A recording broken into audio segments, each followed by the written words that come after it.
నమస్తే సోని గారు. సో ప్రస్తుతం మనం చూడొచ్చు బ్రేకింగ్ కొమ్మినేని గారికి బెయిల్ వచ్చింది. ఫస్ట్ ఆఫ్ ఆల్ ఏం చెప్తారు మీరు? కొమ్మినేని శ్రీనివాస్ గారికి బెయిల్ రావడం అనేది ఒక సాధారణ విషయం. హ్మ్. ఎందుకంటే ఒక సహజం కూడా, అవసరం కూడా. ఎందుకంటే కొమ్మినేని గారిని అరెస్ట్ చేయడం ప్రభుత్వం చేసినటువంటి మొదటి తప్పు. హ్మ్. అంటే దాని అర్థం కొమ్మినేని గారిలో ఆ మొత్తం ఎపిసోడ్ నిర్వహించడంలో ఏమి బాధ్యత లేదా అంటే బాధ్యత ఉంది. హ్మ్. కొమ్మినేని గారి బాధ్యత ఉండడం వేరు. ఆ బాధ్యతను ఏ రూపంలో పరిష్కరించుకోవాలి, ఏ రూపంలో హెచ్చరిక చేయాలి, ఏ రూపంలో చట్టపరమైన చర్యలు తీసుకోవాలి, ఎంతకు అనుమతిస్తుందో సంబంధం లేకుండా మనకు ఆయన మీద కోపం ఉంది కాబట్టి ఆ సరాసరి అరెస్ట్ చేసి లోపలేసేది. అరెస్ట్ చేయడం కాకుండా కాస్త 4 రోజులు పెడదామని రకరకాల సెక్షన్లు పెట్టడం, ఇది సుప్రీంకోర్టు బెయిల్కి కారణం. నెంబర్ 1, సాక్షి మీడియాలో జరిగినటువంటి చర్చలో కృష్ణరాజు అనే జర్నలిస్టు ఒక అనుచితమైన అసందర్భమైన వ్యాఖ్యలు చేశారు. అనుచితము, అసందర్భం కూడా రాజధానితో ముడిపడిన అంశాల్లో. లెక్కలు కరెక్టే కావచ్చు, కానీ సందర్భం ఏంటి? దేవతల రాజధాని అన్నప్పుడు అట్లా మాట్లాడి ఉండకూడదు. కానీ నేను ఇప్పుడు మీ డిబేట్లో ఉన్నాను, చాలా సార్లు డిబేట్లో పాల్గొన్నాను కాబట్టి మాట్లాడతారులేని క్వశ్చన్ వేసి వదిలేస్తారు మీరు. అవును. ఆ క్రమంలో ఏది పడితే అది మాట్లాడేసి టెలికాస్ట్ అయిపోతే, లైవ్ లో టెలికాస్ట్ అయిపోతే దానికి సరాసరి మిమ్మల్ని యాజమాన్యాన్ని అందరినీ బాధ్యులు చేసేస్తామా?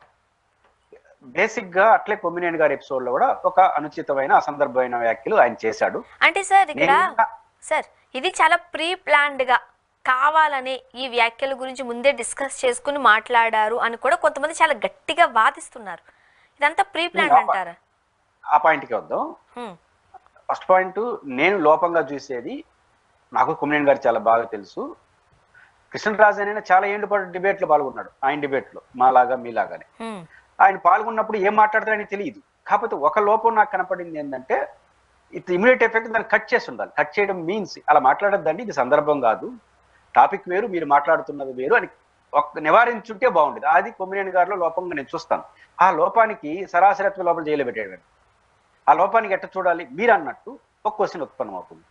ఇదేమి యథాలాపంగా జరిగింది కాదు, చిన్న తప్పుగా, దీని వెనకాల పెద్ద కుట్ర ఉంది. ఆ కుట్ర ఏంటంటే, ముందే ప్రీ ప్లాన్ చేసుకొని వైఎస్ భారతి గారు చెప్పి, చైర్పర్సన్ కాబట్టి, ఆమె భర్త జగన్మోహన్ రెడ్డి కాబట్టి, వైఎస్ఆర్ కాంగ్రెస్ పార్టీలు అందరూ కూర్చొని కొమ్మినేని చెప్పి, కొమ్మినేని ఆయన చెప్పి ఇదేమైనా జరిగిందా? కుట్ర కోణం ఇది ఆరోపణ చేస్తున్నవారు. పాయింట్ ఏంటి? కృష్ణరాజు ఏమని అనుకుంటాను, A2 కొమ్మినేని శ్రీనివాస్ గారు, A3 ఎవరు? సాక్షి యాజమాన్యం. హ్మ్. కుట్రకోణం నిరూపించండి అంటున్నాను. ఇప్పుడు కృష్ణరాజుని అరెస్ట్ చేసినారు, కొమ్మినేని గారిని అరెస్ట్ చేశారు. అరెస్ట్ కూడా చేయకుండా వాళ్ళకి నోటీసులు ఇచ్చి, మీ దగ్గర ఉన్న ఆధారాలు, గతం అన్ని చూపించి విచారణలో తేల్చండి. అప్పుడు కుట్రకోణం నిందనుకో కోర్టులే శిక్షిస్తాయి కదా. ఇప్పుడు శిక్ష ఎప్పుడు కూడా కోర్టులు వేయాలి స్వర్ణ గారు, కోర్టులు వేయాలి. విచారణ సంస్థలు ప్రధానంగా జ్యుడిషియరీ తీర్పులు ఇస్తుంది. పోలీసులు ఇందులో విచారించి వాళ్ళకి వచ్చిన ఆధారాలను కోర్టు ముందు సబ్మిట్ కోర్టు తీర్పు ఇవ్వాలి. ఇప్పుడు ఏమైపోయిందంటే రాష్ట్రంలో కొమ్మినేని మీద కోపం ఉంది, మీరేం చెప్పినట్టు ఆయన నివారించాల్సింది, దానికి ఏ సెక్షన్ పెట్టాలి? ఈ సెక్షన్లు ఏమి అరెస్ట్ చేయడానికి పనికి రావు. కాబట్టి మనకు అరెస్ట్ చేసి కొన్ని రోజులు జైల్లో పెట్టాలని కోరిక కదా. ఇక్కడ సబ్జెక్ట్ టార్గెట్ కన్నా, సమస్య లక్ష్యం కన్నా పర్సన్ పొలిటికల్ టార్గెట్లు ఉన్నాయి. పర్సన్ పొలిటికల్ టార్గెట్ ఉంది కాబట్టి ఆయన 4 రోజులు జైల్లో పెట్టాలంటే ఏం చేయాలి? కుట్రకోణాలు, BNSS, అదేవిధంగా SC/ST అట్రాసిటీ యాక్ట్, కుట్రకోణం ఇవన్నీ చేసేస్తే ఛేదించాలి కాబట్టి కొన్ని రోజులు ఆయన లోపల ఉండాలి. ఇన్ఫ్లుయెన్స్డ్ పర్సన్, దీని వెనకాల ఉండాలి పెద్ద పెద్దోళ్ళు, వైఎస్ భారతి గారు, జగన్ గారు, వీళ్ళందరూ ఏమైనా ఇన్ఫ్లుయెన్స్ చేసేస్తారు కాబట్టి ఆయన లోపల ఉండాలి. ఇప్పుడు వాళ్ళు ఇన్ఫ్లుయెన్స్ చేసి ఈయన లోపల పెట్టి వాళ్ళని ఎంత చేస్తారు?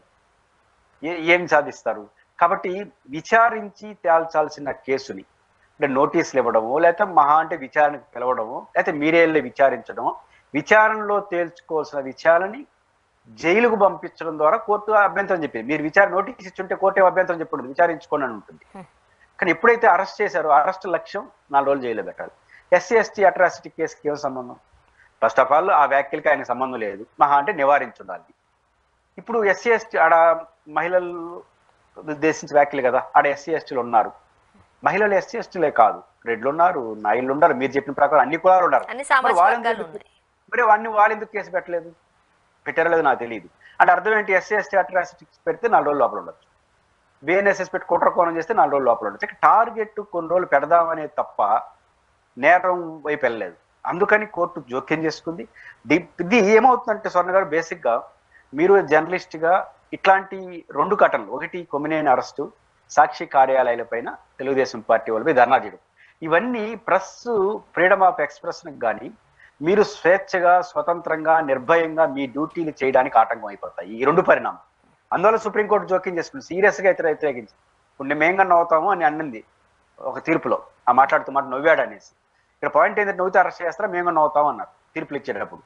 అంటే మీరు ఒక జర్నలిస్ట్ గా ఫ్రీగా పనిచేయాలి, ఒత్తిడి లేకుండా పనిచేయాలి. పనిచేసినప్పుడే జర్నలిస్ట్ గా మీ ప్రజల కోణాన్ని చెప్తారు.